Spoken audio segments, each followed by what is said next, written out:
Como está a sua alimentação? E a associação com a prática de atividade física. Sobre isso eu converso com Danilo Macena, conhecido como Balu, ele que é nutricionista, com foco em nutrição esportiva, também pós-graduando nesse tema, em análises clínicas, bioquímica e fisiologia, e ele tem um trabalho em que busca essa nutrição avançada e de performance, e é muita coisa, é muita intuição, é muita dedicação, é muito estudo. A área de nutrição, Danilo, você acredita que precisa ser mais informada para as pessoas? As pessoas precisam se preocupar mais com o que elas comem e não só com quanto que vão treinar? Sem dúvidas, né? A nutrição ela é um dos pilares importantes para a melhoria da performance do esporte, ou seja, o desempenho. Então, se falta informação, ocorre uma série de processos que vão degradar a saúde do paciente que está buscando um melhor desempenho. Então, por exemplo, eu quero começar a musculação, quero ficar forte. Se eu tenho existe um cardápio que vai otimizar tudo isso, eu vou perceber o resultado mais rápido do que se eu não aderir a esse cardápio? Perfeito. De certa forma, esse é o papel fundamental do nutricionista que atua na área do esporte. Existem alimentos, quantidades, horários, vitaminas e nutrientes específicos para melhorar esse desempenho do paciente, tanto no quesito aumento de performance, como também no emagrecimento, melhoria da estética corporal. Então é muito importante que o paciente busque o profissional nutricionista para isso, que é o nosso trabalho. A gente fala muito de ovo. Eu vejo que está todo mundo, consumindo ovo, cada vez mais ovo. Realmente o ovo, ele é um componente essencial na nossa alimentação. Ele contribui com o quê? O ovo ele é o segundo melhor alimento do mundo. Uau! Se eu vou sair daqui, vou comprar duas esse ovo. Mas tem quantidade do quanto eu consumi? Isso vai de cada pessoa por dia? Existe um trabalho, inclusive na ciência, que foi publicado, que existe as limitações à quantidade. Por isso que o profissional nutricionista ele entra para poder fazer as adequações. Porque o ovo em si ele contém uma quantidade correta, completa de nutrientes, micronutrientes. Melhor alimento do mundo. E o primeiro é o leite materno. O leite materno. Então o ovo ele entra como o segundo melhor alimento do mundo. E essa quantidade, ela é colocada de forma adequada, prescrita pelo nutricionista, avaliando o quadro do paciente em relação a colesterol, em relação à quantidade proteica, se está com os índices saudáveis, e etc, etc. O esporte que é praticado, então não existe uma quantidade à vontade dos ovos, né? Esse consumo, vou comer duas dúzias por dia. Eu tô vendo muita gente assim, consumindo muito ovo. Infelizmente, existem algumas informações errôneas nas redes sociais em que é propagado o consumo em excesso, o consumo à vontade. Ilimitado. Exato. Não existe alimento ruim, tá?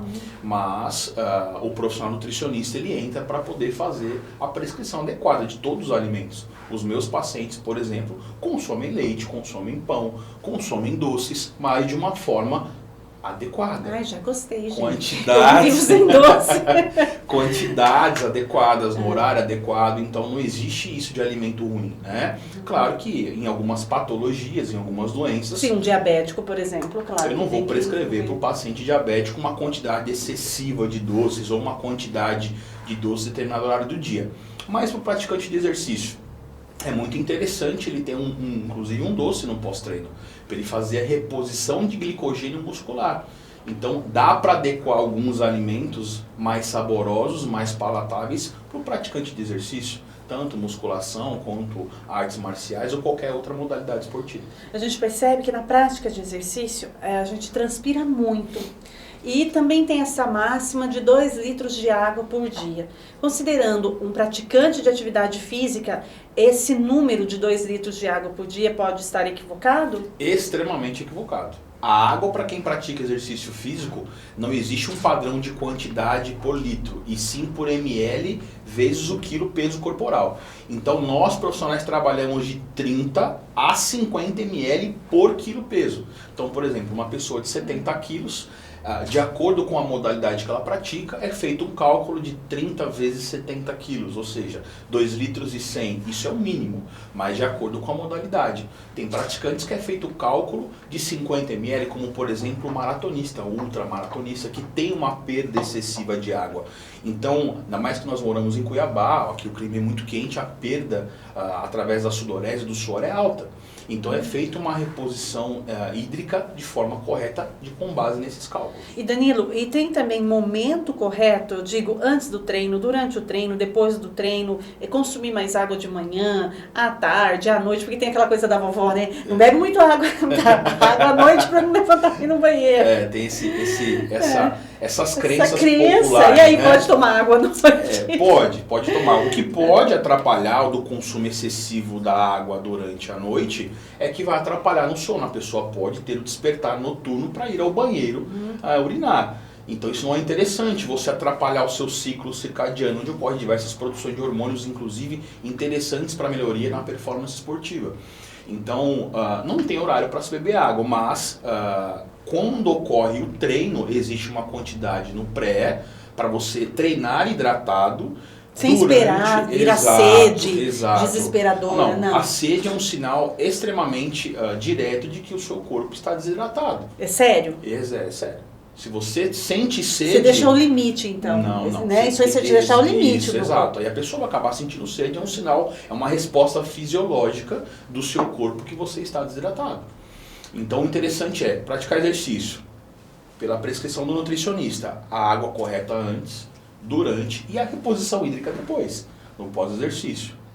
Danilo, você, né, com essa atuação em foco esportiva, nutrição esportiva, provavelmente se depara com casos diferentes no seu consultório. Sim. Então, desde pessoas que querem perder peso, outras que querem aumentar o tônus muscular, outra com mais flexibilidade. Para cada um é um cardápio diferente, mas existe algum alimento que ele seja, assim, além do ovo, que o ovo, né, é o segundo, né, melhor alimento do mundo, benéfico, uma fruta, por exemplo, uma fruta da nossa estação, da nossa região, ou algo assim, né, da nossa região, que é benéfico para todo mundo? Então, eu costumo falar, inclusive na nutrição, até quebrando alguns tabus, que não existe superalimentos. Por mais que o ovo seja um alimento completo, né, não existe só comer ovos. Né? Então, o que eu recomendo e que é de extrema importância para todos, né, em quantidades corretas, são as frutas. As frutas são ricas em fitoquímicos, vitaminas, minerais, fibras. Quanto tipo de, assim, a quantidade de tipo de fruta por dia? Qual a diversidade de fruta que eu tenho que consumir? Aí entra uma questão extremamente individual. Gente, eu já estou notando tudo. Extremamente individual. Essa quantidade de frutas é interessante passar pela consulta para que o profissional faça a avaliação correta. Por exemplo, um praticante de alta intensidade, ele consome muitas frutas. Né? Até por uma questão... Variedade diferente também? Variedades também diferentes. Né? E esse profissional ele vai avaliar de acordo com o feeling do paciente, feito por uma anamnese, então ele vai avaliar as preferências alimentares do paciente. Né? Respeitar muito isso, né, Danilo? Fazer uma prescrição do alimento que não porque as pessoas dizem, eu não como manga de forma alguma sem passar manga. Exato, não faz sentido. Então o profissional vai fazer essa avaliação, vai fazer a prescrição correta para o paciente, e como eu te falei, se ele tem uma prática de atividade física intensa, são muitas frutas. Mas, por exemplo, uma pessoa que começou a praticar exercício agora, é feito alguns ajustes ao longo do dia de 3 a 5 porções diárias. Isso não é um padrão, tá? Não existe um padrão de quantidade de frutas. Eu vou anotando aqui. Mas, seguindo, digamos, o guia alimentar da população brasileira, a recomendação é de 3 a 5 porções diárias. Mas quando se fala de exercício físico, muda muita coisa. Porque... digamos que o corpo necessita de mais nutrientes, então não é só 3 ou 5 porções que vai resolver. Eu tenho pacientes que preferem inclusive fazer a troca de carboidratos, como por exemplo o arroz, o pão, consumindo porções de frutas. E dá para fazer essa troca. Existem algumas questões fisiológicas e bioquímicas que não cabe nós entrarmos em detalhe aqui, mas dá para fazer uma certa troca. Então, ao invés do paciente comer uma porçãozinha pequena de arroz, adequarmos uma salada de frutas, com aveia, um pouco de mel, e ele fazer o consumo da fonte proteica, por exemplo, da carne, dos ovos. Isso para o praticante de exercício físico é muito benéfico, porque como eu te falei, são fitoquímicos, as frutas contêm vitaminas essenciais para o corpo, as fibras que são de extrema importância para o intestino. Então as frutas são riquíssimas. Um alimento que eu sugiro para que não fique sem. Todo dia a gente precisa comer pelo menos uma porção de fruta. Olha, eu sugeriria uma de 2 a 3 porções. Gente. Até para uma pessoa que está começando a praticar melhorar muito, agora. Gente, eu vou marcar. Inclusive tem trabalhos na ciência que já dizem que as frutas contribuem para a melhoria das enzimas hepáticas, ou seja, o fígado. Então vai contribuir também no emagrecimento. Existiam alguns tabus, algumas crenças limitantes há um tempo atrás, de que inclusive o suco de frutas fazia muito calórico, fazia mal. De forma alguma. Não existe muitas calorias quando consumido de uma forma correta. Correta, fresquinho, né? Acabou sem adição de açúcar, né? De um componente químico, mas no horário certo. No horário certo. Jamais te fará mal se você consumir, por exemplo, um suco de laranja no seu pós-treino, prescrito pelo nutricionista, né? Ou no seu pré-treino batido com uma beterraba, como nós estávamos conversando agora há pouco, né? Que a beterraba ela é um vasodilatador natural, vai melhorar o fluxo sanguíneo, vai melhorar a contração muscular durante o treino, porque vai ter mais fluxo sanguíneo. Então, isso não, digamos assim, não é mais calorias. Prescrito pelo nutricionista, ok. Independente da quantidade. Se ele falou, ele tem a competência para tal, consuma o suco ou consuma a quantidade X de frutas por dia. Essa orientação, né, que é muito importante a gente destacar, porque muitas vezes as pessoas criam mitos a partir de experiências ali do cotidiano, né? Época de manga, come manga. 10 mangas de cada sentada, manga, não é? Aí fala, nossa, você acha que eu não estou fazendo? Então é toda a questão dessa orientação. E Danilo, porque vai chegando no final da entrevista, tanta coisa para falar. Existe um alimento da beleza? Porque as mulheres, elas praticam atividade física, esse excesso na prática de atividade física, essa intensidade, melhor dizendo, de atividade física, ela reflete na pele. Claro. Tanto assim que várias mulheres, o preenchimento, a questão do botox mesmo, claro, elas fazem isso por conta da perda da gordura. Sim. E o alimento, tem um alimento da beleza para esse estímulo do colágeno que vai ajudar a pele dessa mulher maratonista, dessa Sim. mulher corredora. Proteína. A proteína, ela é... Então, e as dietas vegetarianas, veganas, quem não come de forma alguma coisa de origem animal? O vegetal, a proteína, existe, né, proteína vegetal? Existe, ela existe. Ela alcança a proteína animal? Qual é a sua opinião? Em relação ao valor biológico, Opinião, né? em relação ao valor biológico, não. No entanto, para esse tipo de público, existem suplementos alimentares que vão suprir esse déficit, né? E é feito algumas estratégias pelo nutricionista que pode melhorar, inclusive, essa questão da estética também no paciente vegetariano.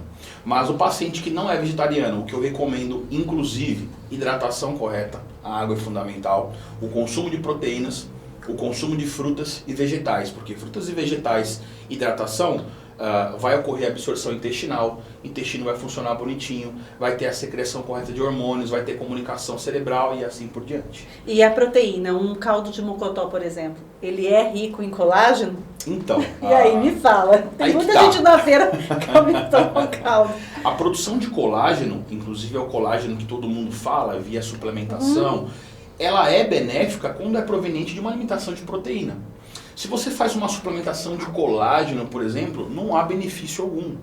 Você está fazendo um uso de um suplemento, falando a grosso modo, vai fazer cosquinhas no seu organismo. Então tomar colágeno todo dia vai fazer cosquinha. Não faz sentido algum. Se você consumir a quantidade proteica adequada prescrita pelo nutricionista, ok. Do que tomar o Verisol lá, doutor? De forma alguma. Vai fazer o menor sentido você fazer esse consumo. Então a alimentação de proteína é muito mais eficaz. Muito mais, sem dúvidas. E aí quando eu falo proteína, carnes. Carne, frango, ovos, peixe, leite, derivados, queijo. De preferência, como eu sempre falo e bato na tecla, procure um nutricionista. Por quê?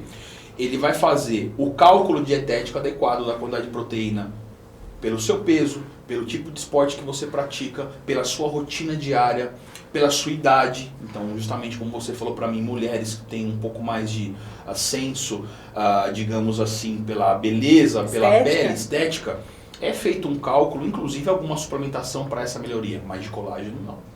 Uau! Danilo Macena, meu entrevistado de hoje. Vou terminar a entrevista, vou correr pro mercado comprar fruta e proteína. E a gente já deixa aqui o meu convite para você voltar para a gente fazer uma entrevista direcionada para os atletas. Vai ser Combinado? Um prazer. Obrigado, vai ser um prazer. Meu entrevistado de hoje.